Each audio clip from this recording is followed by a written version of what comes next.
स्वागत है आपका। इंडिया टीवी देख रहे हैं आप। आपके साथ मैं हूं प्राची पारस और आज प्रहार करेंगे उस लापरवाही पर जिसने 121 लोगों की जान ले ली। जी हां, हाथरस में मची भगदड़ के बाद हाहाकार मचा हुआ है। बाबा नारायण हरि के सत्संग के बाद जिन लोगों की जान गई उनके परिजनों में चीख पुकार मची हुई है। अब तक 121 लोगों की जान जा चुकी है। अस्पतालों में कई लोगों की हालत गंभीर बनी हुई है। इस बीच यूपी के सीएम योगी आदित्यनाथ हाथरस पहुंच चुके हैं। उन्होंने अस्पताल में भर्ती घायलों से मुलाकात की है, उनकी सेहत की जानकारी ली है। अस्पताल पहुंचने से पहले योगी पुलिस लाइन गए, हादसे के बारे में पूरी जानकारी ली। हाथरस पहुंचने से पहले भी योगी आदित्यनाथ पल पल के हालात की निगरानी कर रहे थे। हादसे के बाद से बाबा नारायण साकार हरि फरार है, पुलिस उसकी तलाश कर रही है। पुलिस ने जो एफआईआर दर्ज की है उसमें नारायण हरि साकार को आरोपी नहीं बनाया गया है। इस एफआईआर में बाबा के सेवादार का नाम है, लेकिन कहा जा रहा है कि पुलिस एफआईआर में उसका नाम जोड़ने की तैयारी की जा रही है। इस बीच हादसे के वक्त ग्राउंड जीरो पर मौजूद रहे हाथरस के एसडीएम की रिपोर्ट सामने आई है, जिसमें उन्होंने पूरी घटना को विस्तार से बताया है।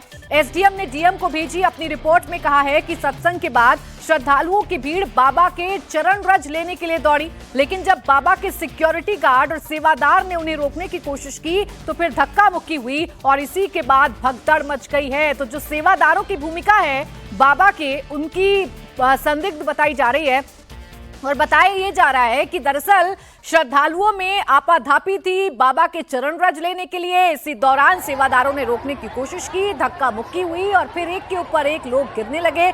भगदड़ जैसे हालात पैदा हो गए जिसमें 121 लोगों की मौत हो गई है।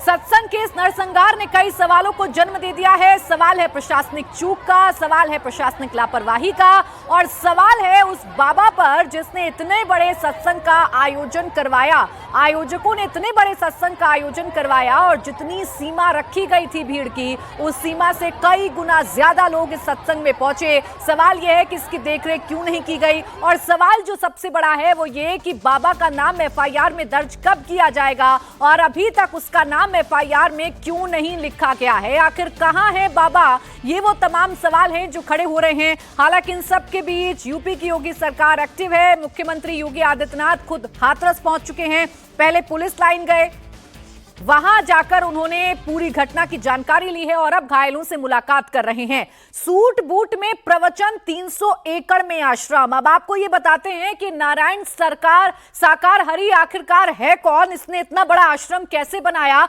और कैसे इसके इतने सारे अनुयायी हो गए। तो समझिए, दूसरे संतों की तरह ये भगवा वस्त्र नहीं पहनता है, हमेशा सफेद सूट बूट में प्रवचन देता है ये बाबा। प्रवचन में बाबा के साथ मौजूद उनकी पत्नी भी रहती है। 30 एकड़ में बाबा का आश्रम फैला हुआ है। भक्तों से चढ़ावा नहीं लेता। साकार हरि हर महीने के मंगलवार यानी कि पहले मंगलवार को प्रवचन देता है साकार हरि, और यही प्रवचन का कार्यक्रम हाथरस में रखा गया था। जो आयोजकों की तरफ से जानकारी दी गई थी 80,000 लोगों की, लेकिन तकरीबन 2.5 लाख लोग पहुंचे हैं।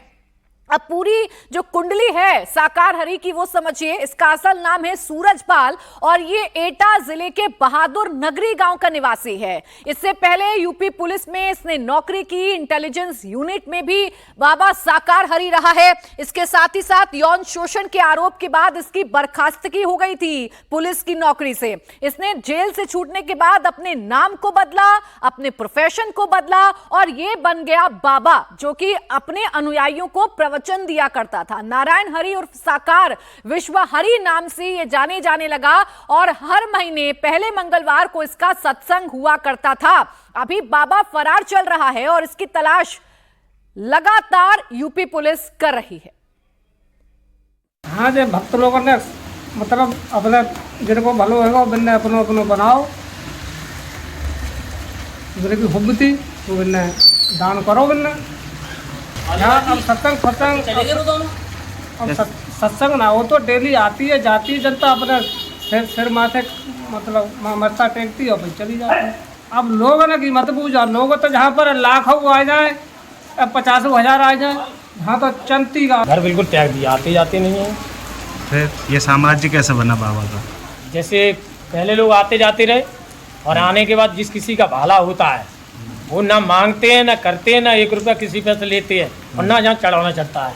फिर वो अपना आदमी जिसकी श्रद्धा भाव आत्मा से होती है वो अपना सामान डाल जाते थे और उन्होंने बनवाया है।